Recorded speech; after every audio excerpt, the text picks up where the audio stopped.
how would I get a hole in my nose from coke or cocaine? Well, cocaine is a vasoconstrictive medication.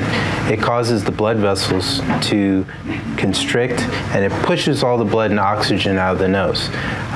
When that happens repeatedly over many episodes, you get an area of the septum that is basically strangulated from all of its blood supply. So that cartilage has no ability to get oxygen or nutrients. Over time, the mucosa in that area, or the lining of the septum, it really dies, and then the cartilage underneath dies as well. That leaves a hole from one side of the nose to the other, and that's called a septal perforation.